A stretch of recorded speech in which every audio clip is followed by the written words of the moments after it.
Good morning, YouTube. It's August the 9th, 2026. Right here today at pokeberries. And this is a quick disclaimer. Anything I show you here, don't do it.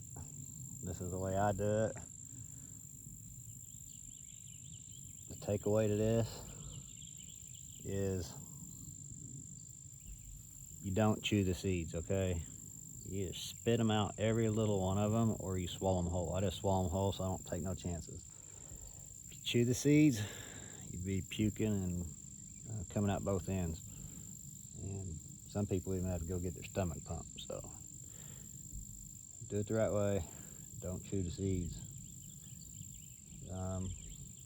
These are pokeberries.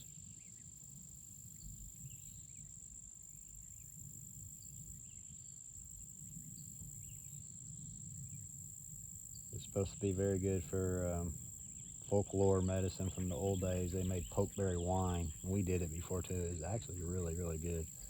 But anyway, 8 to 11 of these a day. You can freeze them up. I have a supply for the winter.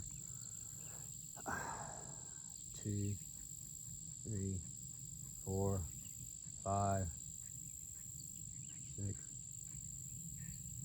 7, 8, 9, 10, 11. 11 seems like a pretty good number.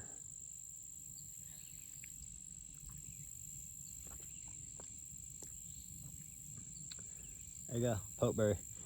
When I was a kid, my grandma used to taught me how to eat this. We usually picked it when it was under knee high and throw off the first water, put some vinegar, and man, it's amazing. Tastes really great. People do things with the roots too, make tinctures and whatnot. I've never done that, but I've been eating the berries for, I don't know, 3 or 4 years now. It's not that big of a deal. They're full of antioxidants and all kind of phytonutrients and whatnot, but I just usually do it when they're in season, like everything else. There's a time for it. It's usually the best is when it's ripe, it's in your local environment, and it's in season. For more information on the pokeberry wine and